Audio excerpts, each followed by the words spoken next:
నమ్మకస్తులైన భార్య. చూడండి, చాలా మంది కుటుంబంలో భర్తను భార్య నమ్మదు, భార్యను భర్త నమ్మదు.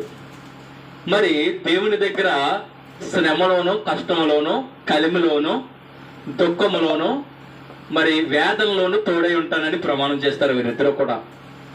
ఎక్కడో పుట్టినటువంటి వ్యక్తి ఇద్దరు మనసులను ఏకం చేసి ఒక కుటుంబంగా ఏర్పరిచినటువంటి దినాల్లో మరి ఆ అపనమ్మకస్తులైనటువంటి భార్య భర్తను నమ్మలేని పరిస్థితిలో ఉందట. చూడు ఎంత దీనమైనటువంటి పరిస్థితితో మరి తనతో కాపురం చేస్తుంది, తనతో బిడ్డలు కంటుంది. మరి కుటుంబంగా ఏర్పడినటువంటి ఆ వ్యక్తి భర్తను నమ్మలేనటువంటి స్థితిలో వెళ్ళిపోయిందట. మరి దీన్ని ఏమంటారట? అవిశ్వాసురాలు అంటారట. వీళ్ళని ఏమంటారట? అవిశ్వాసురాలు. ఎక్కడో ఒక దీన స్థితిలో బ్రతికేటటువంటి వ్యక్తిని, ఎక్కడో ఒక ఏదో వ్యభిచారం చేసుకుని బ్రతుకుతున్నటువంటి వ్యక్తిని దేవుడు పిలిచి ఒక ఉన్నతమైన స్థానం ఇస్తే ఆ స్థానాన్ని కూడా అపహాస్యం చేసినటువంటి ఒక స్త్రీ అట.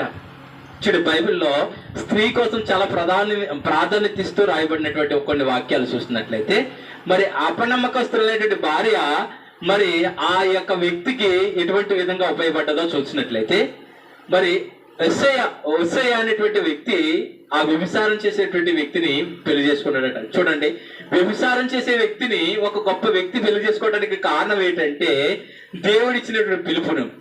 అయ్యో, అక్కడ పాపంలో మసులుతున్నటువంటి ఆ స్త్రీని తీసుకొచ్చి పవిత్రాలుగా చేయమని ఈ వ్యక్తిని పంపినప్పుడట ఆ వ్యక్తి ఎటువంటి పరిస్థితుల్లో వెనకడు వేయకుండా, అయ్యో ఇటువంటి స్త్రీని నన్ను వివాహం చేసుకోమంటావా, ఇలాంటి స్త్రీని నన్ను పెళ్లి చేసుకోమంటావా అని దేవుని దగ్గర ఒక మాట అయినా చెప్పకుండానే దేవుని మాటకి విధేయత చూపించినటువంటి వ్యక్తి ఒస్సయ అంట. దేవునికి స్తోత్రం కలుగును గాక. నేటి దినాల్లో దేవునికి ఎవరైతే విధేయతను చూపించగలుగుతారో, నేటి దినాల్లో దేవుని యందు భయభక్తులు కలిగి ఉంటారో, దేవుని యొక్క మాటను తోచా తప్పకుండా గ్రహించి విశ్వాసం కలిగి ఉంటారట. చూడు, ఎంతో వ్యభిచారం చేసినటువంటి ఆ యొక్క ఎవరట ఆ స్త్రీ? గోమోరు అనేటువంటి ఆ స్త్రీ చాలా వ్యభిచారట. మరి అలాంటి స్త్రీని అయ్యో ప్రభువా నన్ను ఈ వ్యక్తిని పెళ్లి చేసుకోమంటున్నావేంటి అది ఒక్క మాట కూడా వెనకాడలేదట.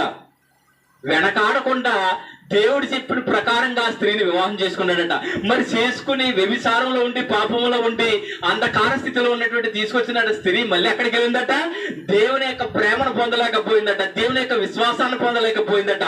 మళ్ళీ ఎక్కడికి వెళ్ళిందట? చూడండి, ఒక నూతనమైన పవిత్రమైన జీవితాన్ని దేవుడు తనకి ఒస్సయ ద్వారా ఇస్తే, పెళ్లి చేసుకుని మంచి జీవితాన్ని ఇస్తే తను ఎక్కడికి వెళ్ళిందట? మళ్ళీ పాపంలోనికే వెళ్ళిందట. దేవునికి స్తోత్రం కలుగును గాక. నేటి జనాల్లో రక్షణ ఇచ్చి నిన్ను దేవుని సన్నిధిలో పవిత్రాలు